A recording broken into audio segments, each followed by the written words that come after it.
Welcome back to another episode of Trashy Divorces. This time we have a song that launched 1 million drunk drivers.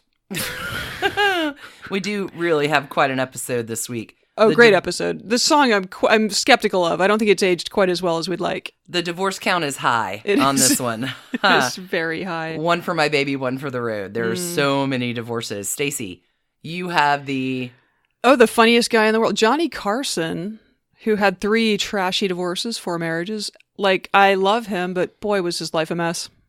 And you... Oh, I have the trashy arc of marriages and the spider web that is Ava Gardner's early marriages to Mickey Rooney and Artie Shaw, her marriages before Frank Sinatra, and some Lana Turner cupcakes thrown in just to make it all better. I mean, why not? Our theme song for the week, One for My Baby, One More for the Road, is a hit song. It was written by Harold Arlen and our hometown Savannah boy, Johnny Mercer. It was originally written for the musical called The Sky's the Limit in 1943.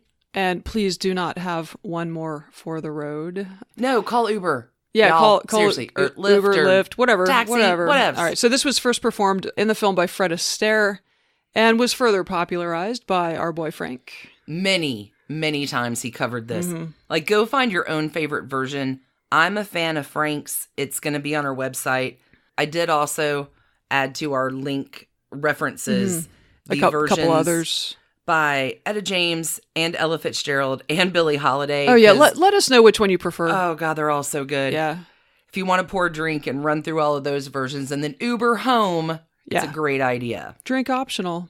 Alicia, we have a big magic mirror this week because we have had an influx of lovely people supporting the podcast on Patreon. I think people really dig Frank Sinatra and the 12 Degrees. Who knew? Many thanks to all of our new patrons this week. Y'all are amazing. Thanks for supporting us over there, and we hope you are finding so much pleasure in the trash candy universe. Who's in our magic mirror? Stacie, start us off. Starting us off, we have, with great thanks, Angela F., Anais Nin, Maria B., Jessica L., Dawn S., Kimberly, Candace W., Marlo, Tanya H., and Nancy B.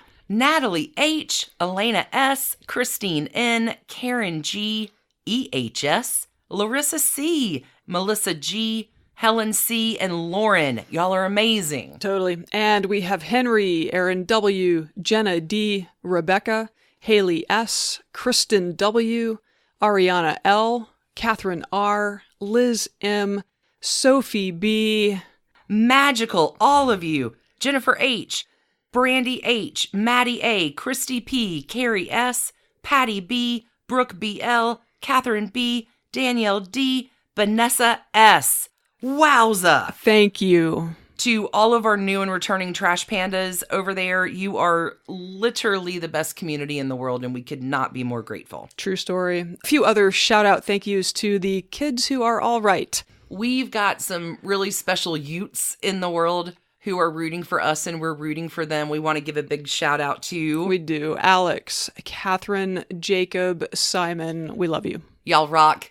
Keep it trashy. All right, let's set them up, Stacie. I think you got a story I think we all should know. Are you ready to go? Go. Go? Pour another drink. Because it rhymes with no.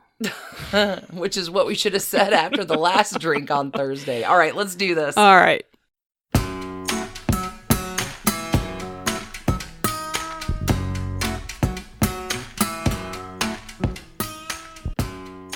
And tonight, with the trashy divorces of the king of late night comedy, here's Stacie. Woohoo! All right, so I will admit that Johnny Carson was a dirtbag that I will always love. It's just how it is. True. Sometimes we get comments that people would love our podcast if we weren't so biased, but you know what? It's our podcast and we are biased. So Johnny Carson's a dirtbag? He was a dog.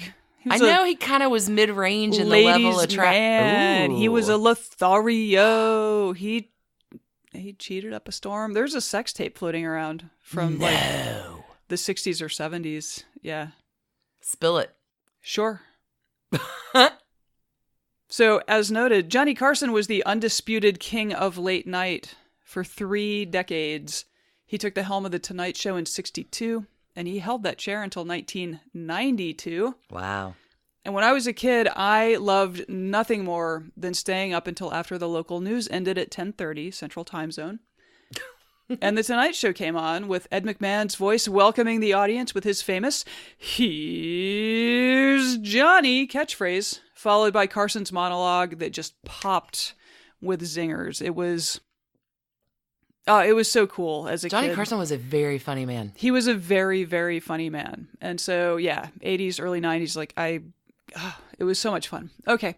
He was a beloved figure in American life, and under his stewardship, The Tonight Show became television's hottest commodity. NBC was pulling in the equivalent of $200 million a year and more from it. Wow. For its first decade, it was recorded at 30 Rock in New York, and Carson had this persona as a Rat Pack era urban sophisticate.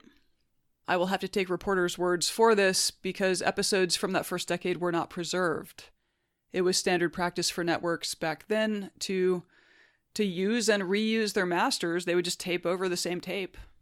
Oh my. So it isn't until... Really? Mm-hmm. Also, Doctor Who's early 1960s episodes, many of them are missing for the same reasons. BBC just reused tape. They just didn't realize, gosh, people might want to check this out in the 2020s. Meet the fucking Jetsons. Mm-hmm. Tape was expensive. I mean, digital stuff, this is the only reason podcasting happens is because digital happened. Yeah. There's no way we could afford tape to do this. Fair point. Okay. So, yeah, it isn't until the show relocated to Los Angeles in the early 70s that they started to save the footage. Johnny wanted better access to the Hollywood stars who made the show work. So, moving to Burbank made sense. His personal life, for all of just enormous world-topping success, his personal life was a complete mess. He was apparently profoundly introverted. He was basically absent as a figure in the New York and Hollywood social scene. He married 4 times, and all 3 of his divorces played out during the run of The Tonight Show. Which maybe is those things may matter to each other. He was The Tonight Show, and until his last marriage, during which he retired from The Tonight Show, this was the only outlet that ever endured for him. This was a fascinating quote. Screenwriter George Axelrod once said of Carson, as relayed in a 1978 New Yorker profile, quote, "Socially, he doesn't exist. The reason is that there are no television cameras in living rooms. If human beings had little red lights in the middle of their foreheads, Carson would be the greatest conversationalist on earth." What a quote. When he died, I want to say he had this 14-room mansion, but there was only 1 bedroom. And if you were a guest and planned to stay the night, there was a guest house across the road. That's the way to do it, yo. Oh, sure. But I mean, that's just he was that, he had a mansion, but you had to sleep in a different building. Interesting. That was just not his thing. Complicated guy. So let's talk about Johnny Carson. He was born in Corning, Iowa on October 23rd, 1925. He's a Scorpio. Huh. Got anything to say about that? Super intensely private, but can read the room like nobody's business. Scorpio? Dominic Dunn. Yeah. Yeah. Okay, so he grew up mostly in Norfolk, Nebraska, which his family moved to when he was 8. I love what I'm about to tell you. So when he was 12, little baby Johnny Carson writes away for a mail-order magician's kit. And he kicks off his career as an entertainer by performing card tricks for his family. Nice. And apparently for a few years there, all he would, his catchphrase was, "Pick a card, any card." He'd just follow family members around. "Pick a card, any card." Oh, Johnny, little Johnny Carson. Little baby Johnny. Weirdly, this worked out. So when he was around 14, his mom sewed him a cape. And keep in mind, this is the tail end of the Depression at this point. They've been through it. This family's been through. They started in Iowa. They end up in Nebraska. The Depression has happened. It's bad times. Mom sews Johnny a cape. And the local Kiwanis Club pays him $3 to come and do to do a little magic show as the great Carsoni. No. Little 14. He is so skinny even as an adult, even as an older adult man. He must have been Just adorable. Just adorkable.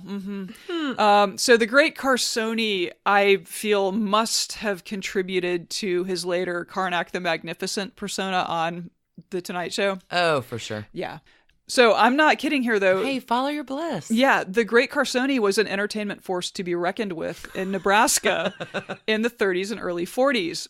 He played county fairs, like local picnics, like wherever would have him. He was there with his cape, with his cards, doing magic tricks.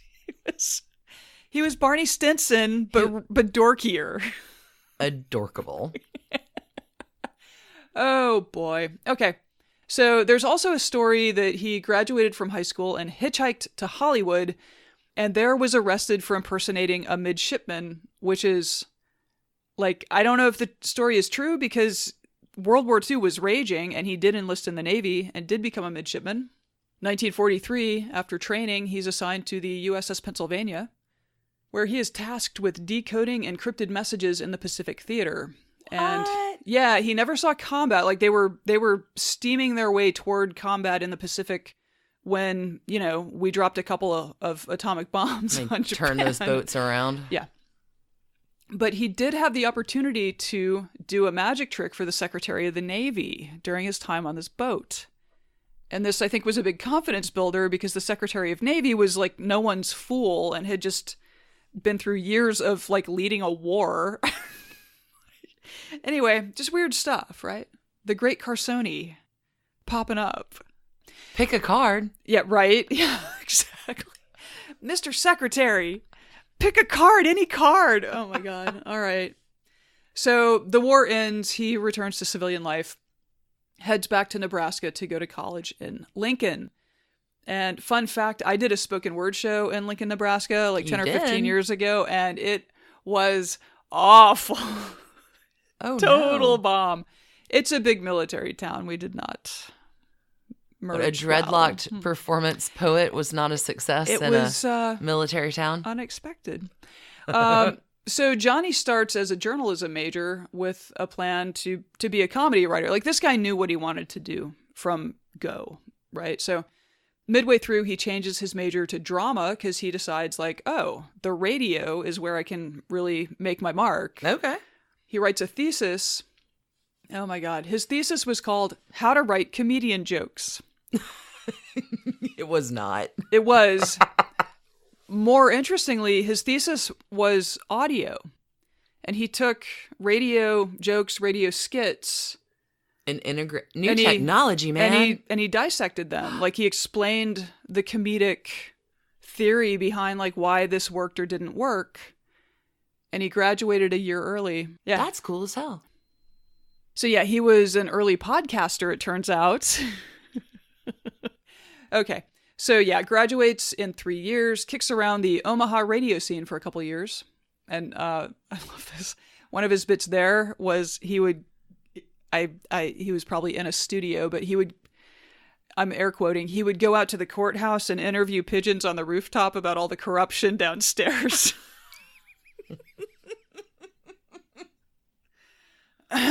Truly love Johnny Carson. 1951, Johnny Carson gets to Hollywood for real this time, and he joins Red Skelton's writing team after a couple years. Oh, wow. He guest hosted on the show after Red Skelton apparently knocked himself unconscious during rehearsals one day. What? And this leads him to, an appearance on Jack Benny's show. He gets sent to New York in the late 50s where he hosts a daytime game show, which is where he meets Ed McMahon, his sidekick for the rest of Ed's life. Right. The daytime game show became a monster success. I think it was on ABC though. So anyway, but the networks see him and they have plans because Johnny Carson just has that thing, that unidentifiable, unquantifiable thing. It makes it impossible not to watch. And a cape. And somewhere in the back of a closet, a cape. Okay. So let's back up, though, because Johnny was not doing all this stuff alone. Oh. In 1949, while he was still a student, he got married for the first time to Jody Walcott. She was 21 and studying art at University of Nebraska when they met. She would later recall that on their first date, he was, quote, cold, aloof, and distant. How'd he get a second date? Yeah. This actually tracks with descriptions of him throughout his life, but something clicked and she agreed to be his assistant in his magic act. I'm not kidding. Oh He's God. Barney fucking Stinson, okay? After they married, he just turned himself into your standard, like, 1950s workaholic who was pretty much absent, who pretty much turned into the guy who's having a lot of affairs. Oh. Yeah. Also, he drank heavily during this part of his life. Oh. And it seems like later he would do better about the excessive drinking. But, you know, at this point, I don't know. She says he was a very, very nasty drunk and would get violent with her from time to time. Oh, no. After he'd been drinking. And then, like, he'd get up early the next morning and leave with that. Like, he would just... They had 3 kids together. So he was... It sounds like he was a crap husband and a crap father. Yikes. I'm not sure if that really distinguishes him in a 1950s household, though. Like, it's... Right? It's sad to think about all that. So by 1957, they had moved from LA to New York, and the family was living in this big house in Harrison, New York. Johnny's hosting this game show. Who do you trust? Not Johnny. And Jody has taken to seeing a psychiatrist. Oh. Hard to imagine. Oh. And the psychiatrist is like, look, this is not increasing your happiness and you should divorce this guy. Really? Mm-hmm. Interesting. Yeah, when the therapist tells you to go. Yeah. So she has that conversation with him. Apparently he was enraged. But by 1959, he had moved out. It took them 4 years to actually divorce, and she had to go to Mexico to make it happen because New York divorce law was crazy until 2010. Mexican divorce count number 1. Yes. It's the only one of Johnny Carson's Mexican divorces, but I understand our show I have today. one. I have one coming. Okay. So she gets a divorce in Chihuahua, Mexico in 1963. She was granted $15,000 a year for alimony, $7,500 a year in child support, and she would earn 15% of his earnings, over $100,000 in perpetuity. That's not shabby. That is not shabby, particularly given what's coming. Like at the time, in 1963, he had just taken over Tonight, and he had not yet rocketed it to the moon, but it's coming. All right, so she really struggled with her own mental health, like during this period. Obviously, she was seeing a psychiatrist before the divorce. Afterwards, she had panic attacks. These were not helped by Johnny apparently continually threatening to sue for custody of their children. And she ended actually up in a psych hospital for 3 weeks and then in a halfway house just to have like greater supervision, I think, for over a year. She was suicidal. It was not good. That's a number. Yeah, it was not good. Even worse, by 1970, he had just kind of forgotten that whole 15% over $100,000 thing. Oh, no. But she was ready to get married again. Like, she had met someone, it was going well. And so rather than fight him over that 15%, she had her lawyer work out a lump sum payment of $160,000 plus $13,500 a year until 1999. Nope. Yeah. So in 1990, Jody brought him back to court. She was claiming, I don't know that this was substantiated in court, but she was claiming that she was nearly indigent and that basically he had cheated her out of literally millions and millions of dollars. For sure. 15% of his net. Yeah, totally. So anyway, that case failed because she had remarried in 1970. And even though that marriage ended in divorce, the judge was like, well, under the law, I mean, if you need more support, your second husband is the one you go to. Right. So there were a bunch of sad things that kind of came out around this story in 1990. The biggest being that all 3 of the boys, which are Johnny Carson's only 3 children, so all 3 of her sons were estranged from her at that point. And yeah, it's very sad. Also, as far as I can tell, she is still alive. She would be in her 90s now, but she did say in 1990, like, I worry about my future because women in my family live to be really old. So that appears to be happening. Hopefully Jody's doing well. So that is divorce number 1. Okay. And the aftermath of divorce number, anyway. One up, one down. One up, a few to go. Months after his first marriage ended in 1963, he married Joanne Copeland, a model he had begun dating in New York in 1960 after separating from Jody. As a first date, Johnny invited her to come up to his apartment and watch comedy clips of himself. To which she said she replied, "Is this a new way of saying come up and see my etchings?" Oh. She said he blushed bright red, but she did go to the apartment, and a few years later, they were married. She was there for his meteoric rise to the king of late night, as well as career highs like opening for the Rat Pack at the 1965 Frank Sinatra Spectacular in St. Louis, which was televised and can be found on YouTube, and it's a very funny little 5-minute opening set. It's a special little slice of magic. Yeah, it's good. His hair is still dark at that performance, which is interesting because never was in my lifetime. And it's just like weird and cool to like. He's got that smile, like he's got this like 1,000,000 megawatt smile, and he is fully amused by what he's saying and how the audience is reacting. It's just, he's just got that thing. Yeah, I stumbled across that clip wine tipsy one night, right? And just, hey, that's Johnny. Wait, Frank Sinatra, what? You'll have it on the website. I will. We'll add it. Yeah. Perfect. We'll add it to show notes. No, I've got a bunch. We'll get to it later, but I've also got a clip of Frank Sinatra on The Tonight Show in 1976, and Don Rickles surprises him, and they have it's just funny. All these people have known each other for ever at this point, and it shows. Johnny Carson is like cotton. He's the fabric of our lives. All right, so he and Joanne stuck it out until 1970, but apparently both were highly opinionated people with bad tempers. Oh, that never works. Yeah, not in the long term. So their divorce was a very lengthy matter, lasting a couple of years, and the settlement gave her $500,000, just a lump sum up front, plus $100,000 in alimony until she remarried or one of them died. That's fair. Yeah. Oh, more than. Yeah. So she leaves New York before Johnny did and returned to her native Los Angeles, which he then moved his show to. Oh. And both would separately spend the rest of their lives there. I don't know that they didn't talk, or like when he died, she was interviewed about him. Like I don't know. I don't know if they maybe intermittently were friends. I don't know. There's reason to think he stayed invested in her, though. So she remarried, but that marriage didn't work out.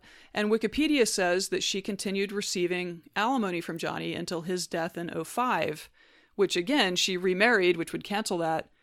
So I'm thinking that he really did just sort of affirmatively take care of her for the remainder of her life. Okay.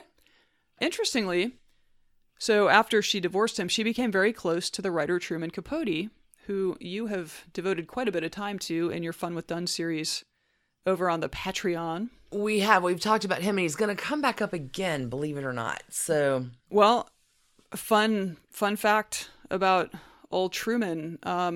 He died at her home. He maintained a writing room in her home, and he died there in 1984. Yes, he did. They were very good friends, and he had sort of hit definitely a rock bottom. Yeah, like he'd burned all his bridges in New York and all of his sort of place. Social ties, so I'll pick up a little bit up on that this week on Patreon. Head to the left coast, they said. Poor Truman Capote. You definitely won't die there, they said. He was on a 20-year road to self-destruction.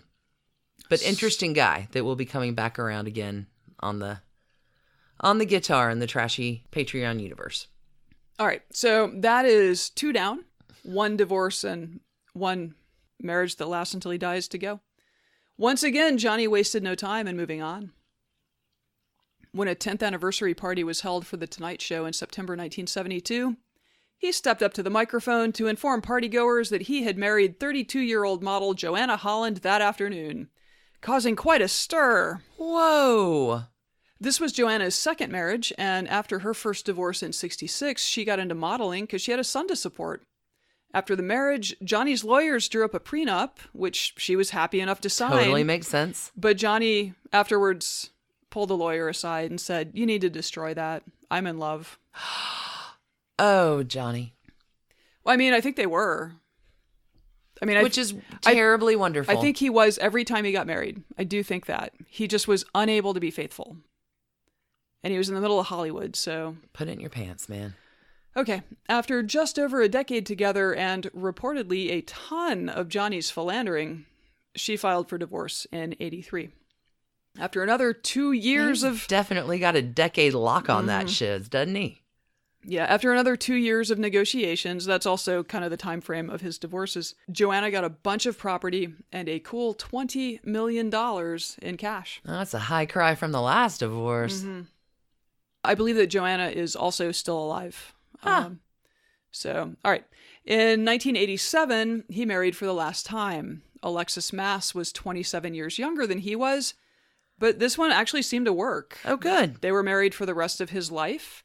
And there are plenty of smiling photographs of them in the stands at tennis matches from the years after he retired from Tonight in May of 1992.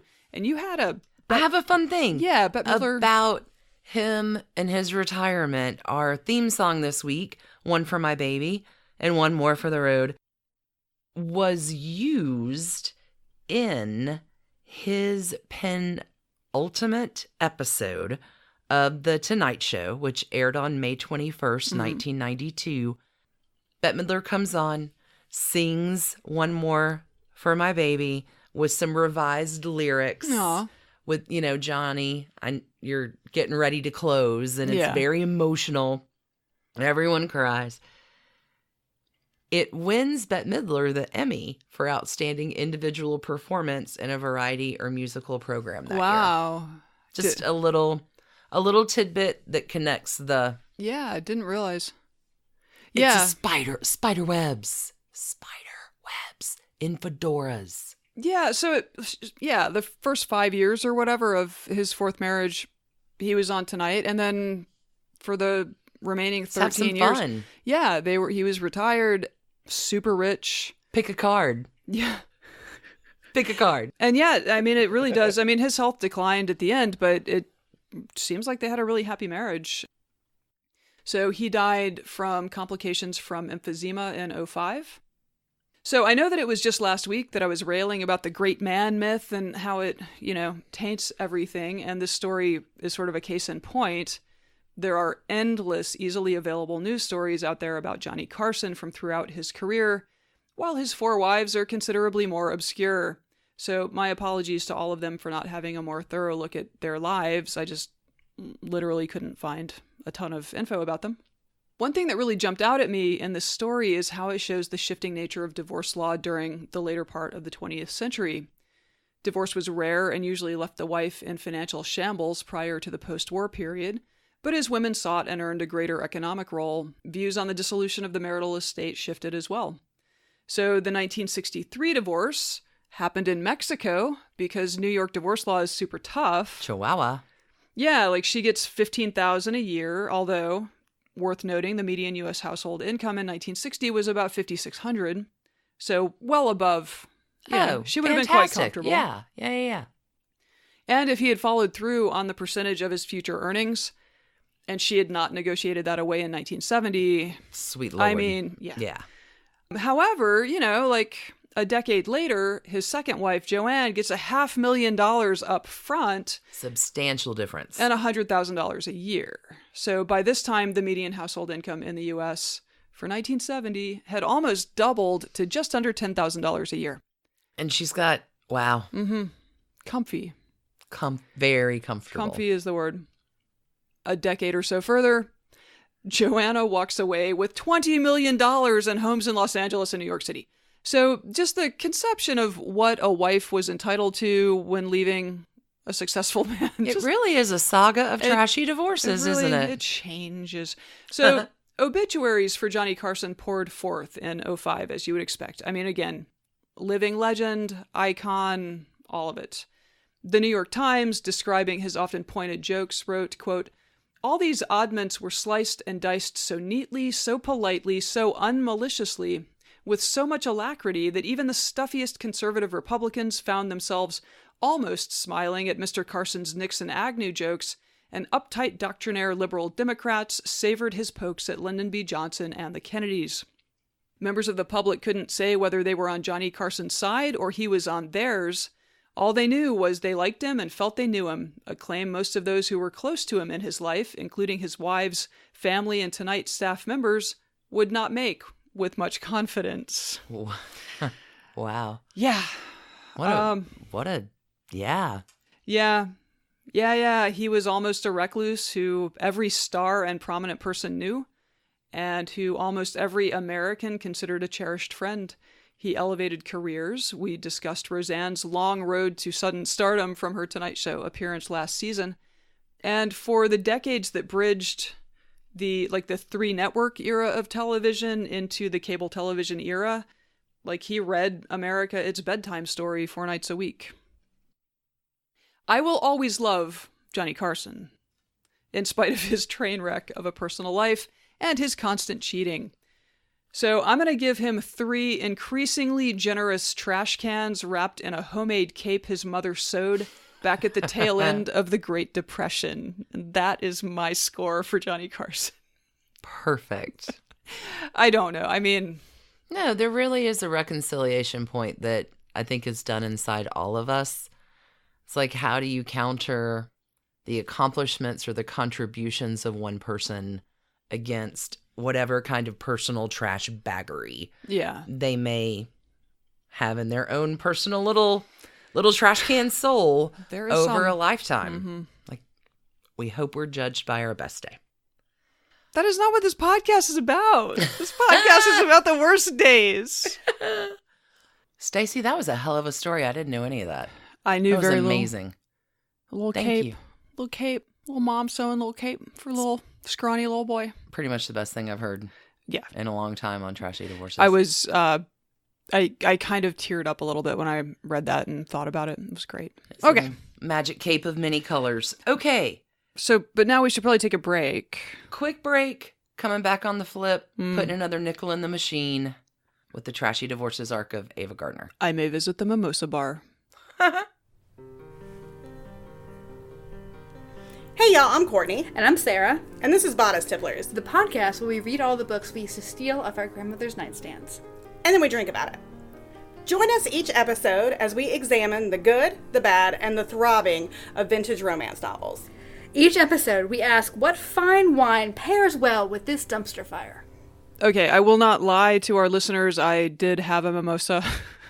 I had a mimosa too. Yeah, so was good. This is going to go great.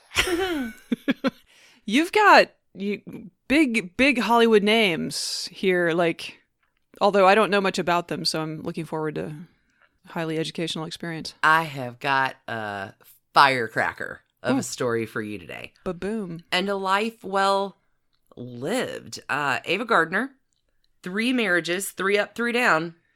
Great beauty, unfulfilled loves. She always ends up with the wrong guy. Bad picker. She has a picker who believes in the wrong things at the wrong time. That's for sure. Wonderful. I've got the story of the first 2 for you today. So I'm using a lot of the narrative I've written directly from her autobiography called Ava, My Story. The link is on our website. It is a hell of a book. You feel like you're sitting down and just listening to Ava in words. It is a remarkable autobiography. Strong recommend. Ava Lavinia Gardner was born on Christmas Eve, 1922. She's the baby of the family. She's the last of 7 kids born to the Gardners. Ava is her mom's middle-aged surprise. Her mom is 39 when Ava's born. Dad is a tenant tobacco farmer. They live in North Carolina in a town called Grabtown, which isn't even big enough to really be a town. It's not on the map. That sounds like a lot of towns in the South, even today. It's a poor childhood, at least when it comes to wealth, but rich in love. Family stuff, super close family, not a lot of cash. Ava is going to be close to her family in ways that some stars won't be throughout their life. She will always stay connected to her roots, even though she will travel the world to find her happiness.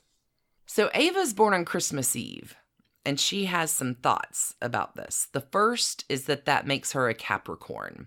Ava writes, "And wouldn't it be just my luck to be born a Capricorn? I have always thought of it as the worst sign, but no matter. It wasn't my style to let a little thing like the stars get in the way." Number 2 of being a Christmas Eve baby, Ava knew she deserved 2 presents. But like all kids with a holiday birthday, and especially in a poor family, that wasn't going to happen. She writes, after figuring out that she's not going to receive 2 presents. And the news just got worse. It appeared that there was this whole other person, Jesus Christ, whose birthday a lot of other people tended to confuse with mine. I was personally outraged. It was a long time before I forgave the Lord for that. I love it. So you're saying she's headstrong, even as a youth? A little bit. So back to Grabtown. The Gardner family home is... Let's not go back to Grabtown. The Gardner family home is humble. Like, there's no indoor plumbing. Rich in love, no pipes. So all this town really is, that isn't even on the map, is a community of people working together, farming tobacco land. It's that small. And everyone's working together in the fields, black, white. It's a system that everyone participates in. Everybody's in it together. Mama and Ava are super close. And remember, Ava's the baby. And Mama and Ava love movies. And they really love Clark Gable. But Mama kind of demands a Victorian standard. There's no messing around. And within her family structure, Ava's very obedient.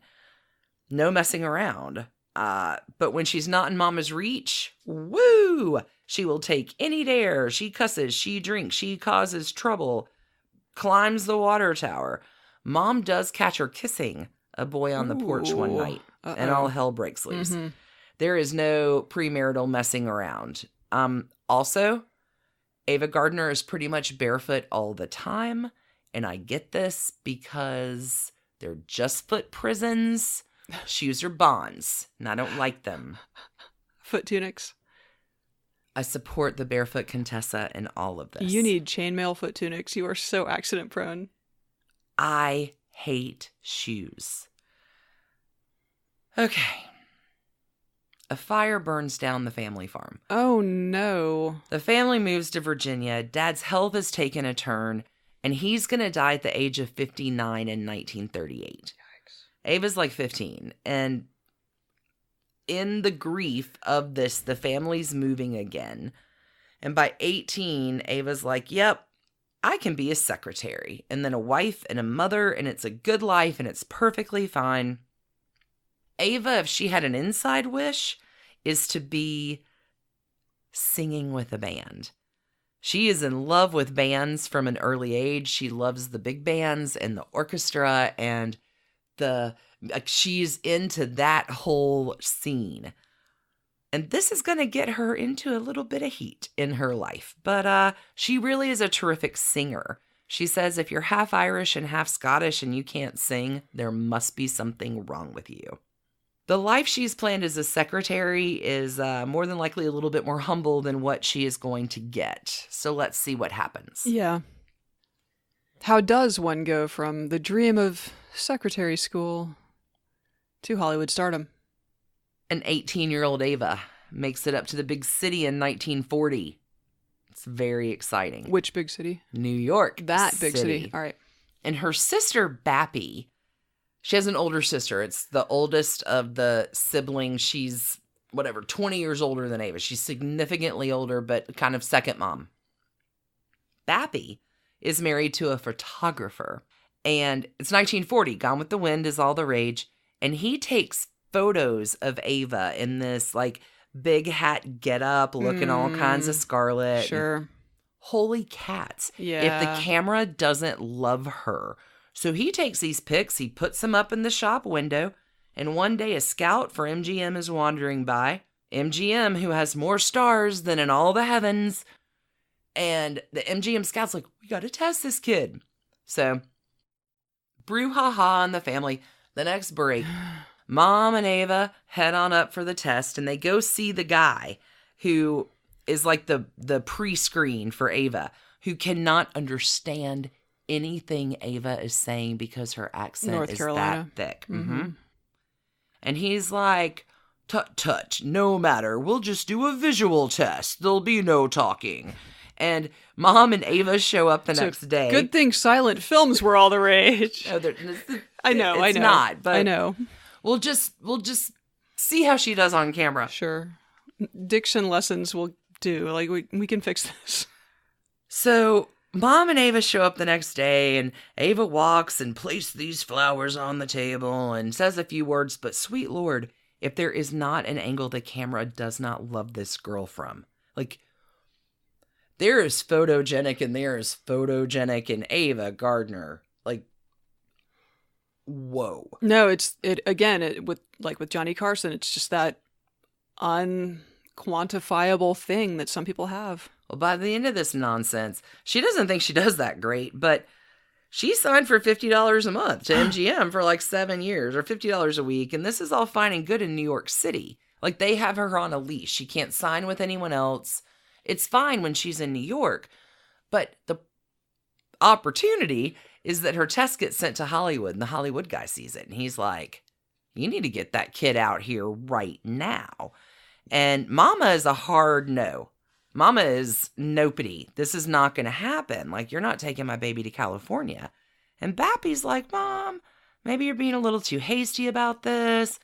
I'll go with her. I'll protect her. I'll make sure it's legit. And that's, once Mom sees the screen test, she's like, all right, Bappy, do it. Because all through this time, what Bappy knows and what Ava will soon find out is that Mom is real sick. This is a terrible story so far. Terrible story. So off Ava and Bappy go. Hollywood. Can you imagine being a hit kid from a hit town now in Hollywood? What that would have looked like in 1941? Not even a little bit. I also, like, going from rural North Carolina in the 30s to New York City. I mean... mind-blowing. Yeah. So Ava writes, I had less than no experience. I didn't know anything about anything. But part of me had no doubt I would end up a movie queen. And even if I didn't, I certainly didn't have a hell of a lot to lose. She's off and running. She's on the lot. She's getting lessons on diction and poise and everything else they need to teach a hit kid to be a star. And Ava's going to take this in for a long time is, why do you want to change me? Like, she's super malleable. Like, she's taking direction from the studio. She wants to be a movie star, but she takes it super hard. And the damage of the want of the change for her from the studio, like, takes a hit on her psyche. But it's all happening. And one day, it just so happens that MGM's #1 star, 20-year-old Mickey Rooney, who that day is dressed up in a comedy bit, is a way less pretty Carmen Miranda, sees young Ava Gardner, and he has to have her. Okay, so Mickey Rooney, hubby #1 in Ava's story. She is his wife #1 as well. He will go on to have 7 more wives in his life, but that's a whole nother arc for a whole nother day. This is Ava's story. But it is good to mention here that Mickey Rooney is a Virgo. He has also been acting pretty much since birth. His parents are vaudeville stars. He made his film debut at the age of 6. In 1941, when he meets Ava, he is making $5,000 a week and is one of the most famous men in America. Yeah, I mean, because I know him as an old man, right? Like, these people had careers for decades. Oh, he was the biggest star in the world. He's got a wonderful smile, but he is not like a conventionally attractive dude. Like, it's interesting. Sinatra's the same. Sinatra was not a pretty young man.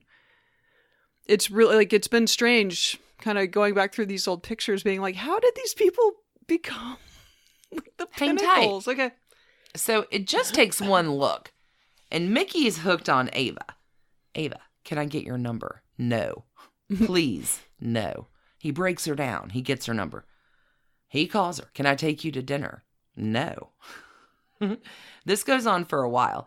And her sister Bappy's like, make him work for it, honey. Like, go for it. So they do end up going to dinner and a handful of dates. And Ava writes, at first, Mickey's shortness kind of stunned me.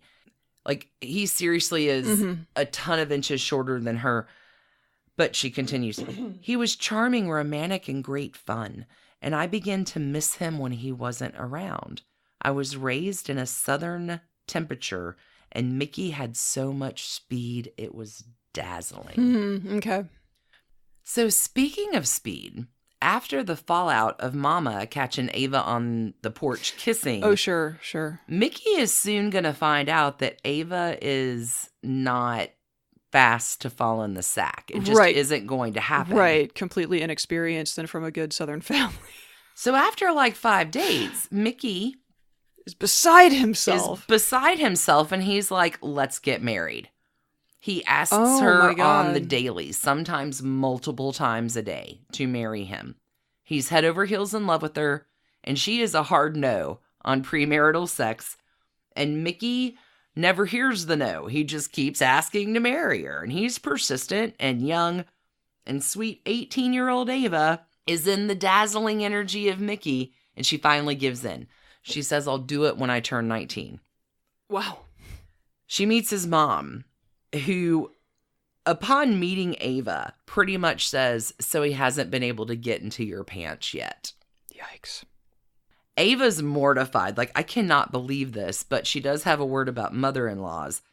Ava gets along marvelously with Mickey's mom. Ava's super impressed at her breadth of cuss words. She's like, she knew more cuss words than everybody I grew up with together. She was amazing. And again, she's from a vaudeville. Correct. Yeah. So, okay. What a different world, you know? Ava is also going to get along with her next 2 mother-in-laws. She says they were all strong, assertive women, and if I had only gotten along with their sons half as well. Oh, my God. But I digress. What a lovely... I mean, to be able to look back on that and have that, you know. Okay, so Mickey and Ava are in love, and Ava's like, sure, I'll do it when I'm 19, but of course they have to get the permission of the big boss. Oh, Louis B. Mayer. Louis B., which Mickey does. So there's kind of an awkward Ava in Louis B.'s office where Louis B.'s secretary is kind of mean. So Louis B.'s secretary is remembering Ava's test where Ava comes in, and the secretary asks her at that time, what's more important to you, your career or love? And country hick Ava, my career, of course. And here's Ava, like, immediately, months in, later, yeah. marrying the #1 star on the, and all of this is going through both of their minds. And the secretary says, a leopard doesn't change its spots. And Ava feels kind of shitty about it, but alas, Mickey emerges in January 10th, 1942. Mickey Rooney and Ava Gardner marry. And now the whole thing is an MGM production. Oh, sure. Of course, right? The honeymoon happens and they finally get there, but there's a handler with them. And Mickey mostly is playing golf all day. Like, his vices are booze, bedding, and babes, and not necessarily in that order. And you didn't think that being married was going to stop him from doing all the things he liked to do, did you? So he wants to party. And Ava has this whole different ideal growing up with her parents of what a marriage is. And she's like, I want to stay home and cook and let's be a married couple. And neither one of them has set proper expectations. It's going to go badly pretty quickly. About 2 months in, Ava's appendix ruptures. Oh, God. And she's rushed to the hospital where she gets appendicized and drugged up. So she comes home all kinds of druggy and happy. And she realizes that Mickey has been entertaining babes in her bed and in her bathroom. Not cool, Mickey. Not cool. So Ava is a firm, like, doesn't believe in cheating, which is a little ironic, but she writes, I don't cheat and I don't want nobody cheating on me. In those days, Ava was pretty trusting and she is shattered by the revelation that... I'm sure, because where she came from, I mean, you just You don't do people like that. I mean, you do, but it's very discreet. So does the secretary's warning make a little bit more sense about a leopard not changing his spots? So Ava will write that neither of them were ready for marriage. We had no idea that marriage involved a meeting of the minds. He wasn't ready for it. She says she doesn't blame Mickey Rooney for the breakup.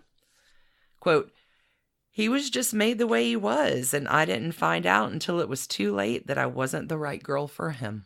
So they're kind of on and off, and there are rows and reconciliations, but it all falls out one night when a very drunk Mickey Rooney is getting riled by all of his friends at a table. Take out your black book, man. But Ava's sitting right there next to him. And Mickey does. And then Ava is not there sitting right next to him. She's done. 1 year and 5 days after that marriage took place, marriage number 1 is finito. Ava pays for her lawyer, waives the claim on half of his estate, takes $25,000 in boogies. This does not mean... That is a ton of money at that time, though. Right, 1943? Yeah, 25K. Yeah, that's a ton of money. They will still liaise in the sack now and then over the next few years, but the marriage, if not their love, is done. The love forever in the ring he gave her they got married with, it was engraved love forever. Love forever is busted, and the divorce decree is granted May 21st, 1943. I mean, is it part of a math equation where forever equals 1 year and 5 days? So adding to the sadness... Love, lowercase x. I know, this is sad. We'd gotten happy, but we're about to get sad again. Because the same day the divorce decree is granted is the day that Ava's mom dies. God damn. What a up and down set of years here.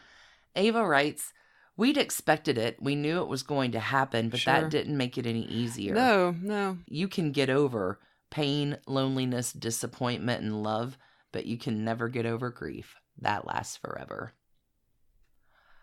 So Ava's single. She's 20. She's working at MGM. She's in Hollywood. And she also really begins to take up drinking. It relaxes her fear of insecurity, calms her nerves. Being half Irish and half Scottish, not only can she sing, but she can hold her liquor too. So between 1941 and 1946, the 5 years that will encompass the beginning of her first marriage to the end of her second marriage, Ava's going to be in 17 films. Yikes. So very busy. Very, professionally important. Okay. I mean, none of them are necessarily... Some of them are good. Some of them are memorable. Some of them are not. But how many people are sitting around Hollywood not constantly working? A lot. There are a lot of awesome resources where you can learn about all of her films during that time period. This is not the podcast for that. Ava also in this time begins a friendship with Howard Hughes.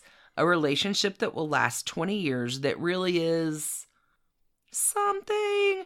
We've heard about Howard and we'll hear about him again. I'm going to be dissecting all of the Howard and Ava mess between the two of them on Patreon shortly. But we're here for the trashy divorces. So let's get to husband number 2, Artie Shaw. Big band leader? Yep. Okay. Artie Shaw is 12 years older, Gemini man. And when he meets Ava, old Artie, band leader, genius musician, intellectual and perfectionist to boot, has made it through 4 of what will be his total of 8 marriages. Should there be a law? You get 5. Beyond that, we're not going to go through the legal process with you anymore. You may not file for anything at this point. Why do you think this episode is one for my baby, one for the road? Dude.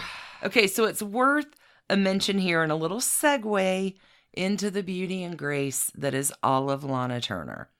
Lana Turner, you see, was Artie Shaw's wife number 3, which was not the Lucky Charm. Artie was Lana's starter husband, though.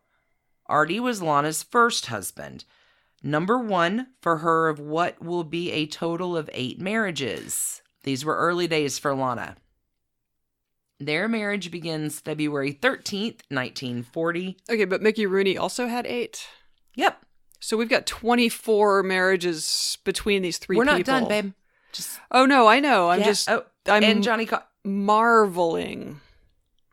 24.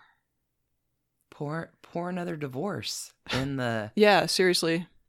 cup, in the Joe. shaker. Yeah, dude, it's crazy. Okay.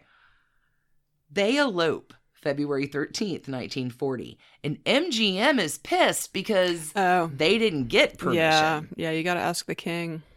They're done in a few months. Like by September of that year, they're fizzled out. Because you see, Artie Shaw has this fun thing where he has subjected Lana to some pretty significant verbal abuse, as well as giving her a college education according to Artie Shaw.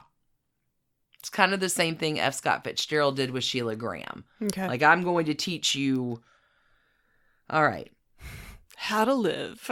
It's apparently Artie's thing with the young broads. Lana files for divorce for Artie Shaw, quote, on the grounds that the marriage was based on no relationship, just the heat of the moonlight, unquote. Lana and Artie are wrapped within a year, but hang tight. Lana's going to go on to hubby number 2, Joseph Stephen Crane, in 1942. He's a restaurant owner, and Lana is soon pregnant with what will be her only child, Cheryl. Totally flipping the script here, adjacent to our trashier Tudor people, Lana has inherited the rhesus negative gene. Oh, RH, yeah. The okay. Rh negative factor. Her grandmother has died in childbirth. It skips Lana's mom. But when Lana's daughter Cheryl is born, Cheryl is given a complete blood transfusion to survive. And Lana, after this and saving the baby and everything's great and I have a hubby and a child, Lana finds out that Stephen Crane's divorce, which he got in Mexico, his Mexico divorce, was not at all legal, and the second marriage that they have is annulled. But in a move that is going to come back around again in this season, Stephen attempts suicide, and Lana takes him back. And his divorce is finally settled out, and Lana and Stephen remarry, only for this time for it only to last a year, and that's Splitsville too. Why the hell do I bring any of that up? Because it is all such trash candy, and Lana Turner is going to be our feature on Ocean's 11 this week.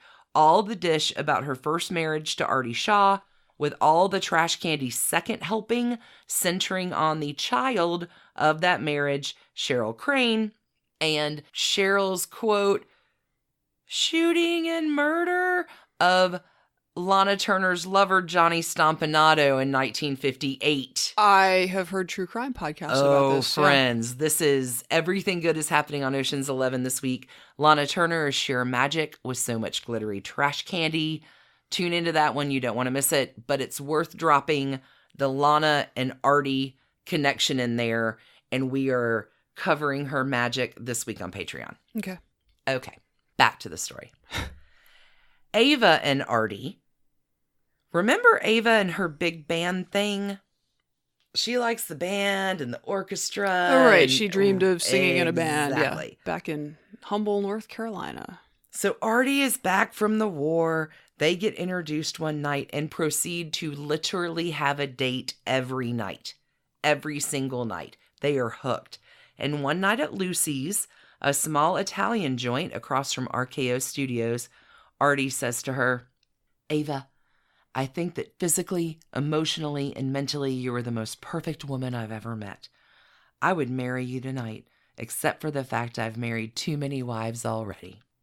They spend the first 8 months dating every single day, every single night, with not a lot of funny business. They're really just getting to know each other, and they decide to have an affair. She moves into his mock Tudor home on Bedford Drive in Beverly Hills, and their love affair is magic.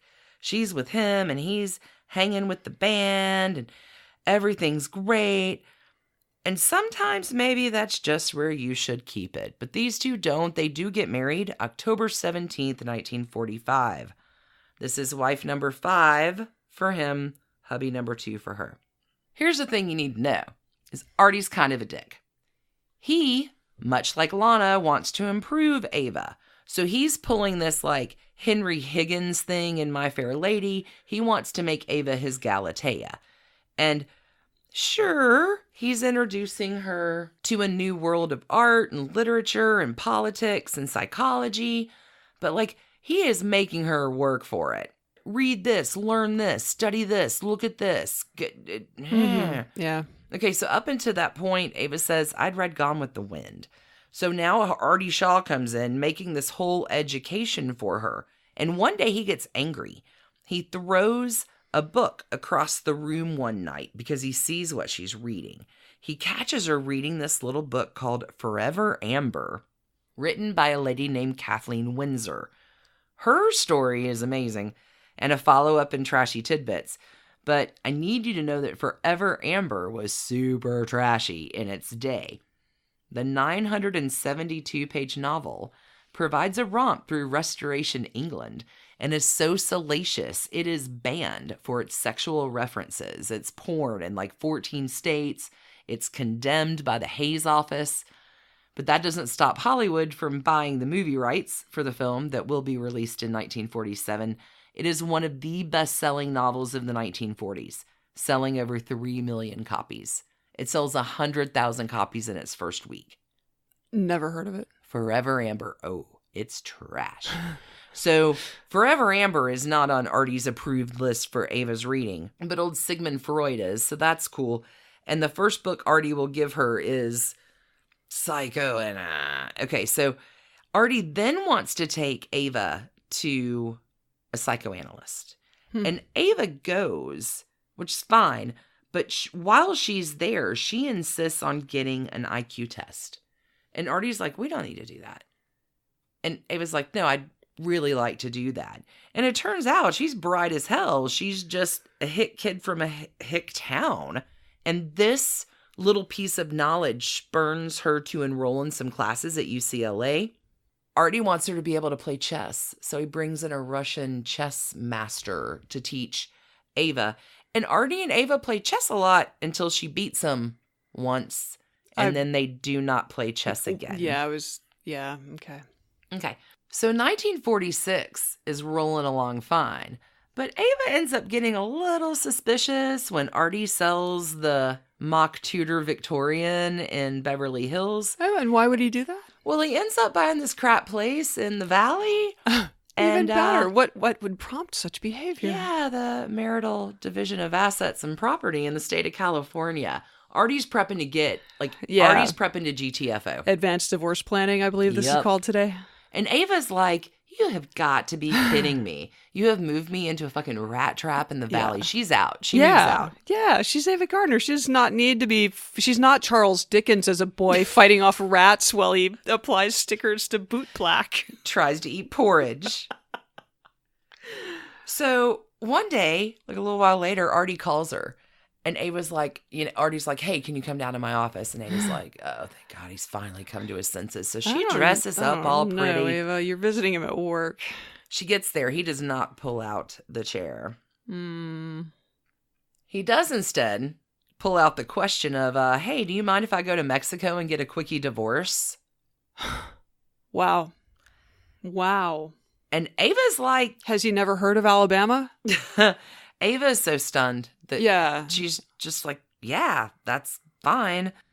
So that was it for Ava and Artie. So the marriage has lasted, just like her marriage number 1, a year and a week. Are you kidding me? Nope. Both marriages, a few years apart, like 1 year and 1 week. That sucks. It's been a year and a week since you divorced me. I don't know. She pays again for her own divorce in this. She asked for nothing and pretty much left with like, I'm done with your brain experiments, mister. Yeah. Hold on. Here's the trashy twist for the story that you don't even see coming. Artie's going to take a new bride a week after the divorce is final from Ava. You want to guess who his new wife is? Elizabeth Taylor. Wife number 6 is Kathleen Windsor, the author of fucking Forever Amber. Nope, didn't see that coming. Okay, wow. I can't make it up. Nope. Okay, Artie, seriously, I'm not a fan, literally writes a fiction book with the title of I Love You, I Hate You, Drop Dead Variations on a Theme. Artie Shaw. Ava will say that Artie was a deep hurt to her. She loved him so much, but that whole pretty pupil routine wasn't cool. She says, I was never an equal. I was never given the dignity of being a wife. I thought at the time that love could cure anything. I found out the hard way it can't. You have to have more in common than mad love for a marriage to work. Unfortunately, that seems true, yeah. Truer words have never been spoken, and that's a whole episode of trashy divorces, and that's where we're going to leave Ava for now. We all know what is coming, her marriage to Frank. That's an episode in the future. When it comes to trash cans, I don't know. Mickey Rooney gets a whole hospital room full of neon trash cans. Don't cheat on your wife when she's in a hospital bed, dude. Artie Shaw, he gets a whole orchestra stand full of trash cans, but they're all judgmental and telling you what to read. That's the trashy divorces arc of Mickey and Ava and Artie, with a little Lana Turner cupcake thrown in to boot. Sure. Boom. Yeah, I'll allow it. Well, one for my baby, one for the road. I mean, I don't want to say that's a great story because it's actually a really sad story in so many ways, but a lot there. Good story. Oh, Ava, just a life well lived, and what an arc. Like, we're not done. But I mean, we're at the end of part one of Ava. Yeah, these formative years, like losing both of her parents in, reasonably short order, and then ending up in the land of sharks. So the spider web has been cast. Yeah. Y'all, a lot of fun stuff coming for you onto the Trash Candy universe this week on Patreon. Consider supporting your favorite indie podcasters over there for more. We're them. We're your favorite indie podcasters. We hope. Thank you, everybody, for tuning in. Thanks to our new patrons. We will be back next week with some more hot, fresh trash candy. We will. Until then, please, y'all are the best. Keep it trashy. Oh, keep it so trashy. But not as trashy as the 32 plus marriages and divorces mentioned today. Yeah, no kidding. Ugh. Yeah, one for my baby, one for the road. Maybe is taken a little too literally in this case. All right, that's all. All right. Keep it trashy. Keep it trashy. Bye, y'all. Bye. Thanks for listening. Trashy Divorces is written and produced by us, Stacie and Alicia, for Hemlock Creatives. You can contact us at trashydivorces@gmail.com. Our art is by Sydney V. Smith. Find her at sydneyvsmith@carbonmade.com. And our music is used with permission of Ratsy. You can find her on Instagram at Ratsy's Store. Check out episode sources, photos, soundtracks, and more at trashydivorces.com. Enjoy early ad-free releases, bonus divorce stories, weekly trashy tidbits, limited series like Trashy Tutors, Fun with Done, and side pieces, and a whole lot more by joining us at patreon.com/trashydivorces. We have finally curated trash candy for you at the $2, $5, $10, and $25 level. And we have merchandise. You can get your Trashy Divorces gear at bit.ly/trashymerch. And thank you to What a Maneuver for doing such a great job with our cloths. We appreciate all your ratings and reviews. If you leave us a 5-star review on iTunes, send us a picture of it, and we'll ship you some Trashy Divorces stickers and such anywhere in the world. Don't feel left out because you're in the Netherlands, Brazil, Singapore, Tanzania, Iceland, or any of the other 154 countries and counting where people are listening. That is trashydivorces@gmail.com. And last but not least, come play with us on social. We're at Trashy Divorces everywhere. Instagram, you can find us, which Alicia mostly runs. Twitter, which Stacie mostly runs. And on Facebook, which we split. We also have a Trashy Divorces discussion group on Facebook if you want to chat with other Trashy Divorces listeners. Thanks again for listening. Keep it trashy, y'all.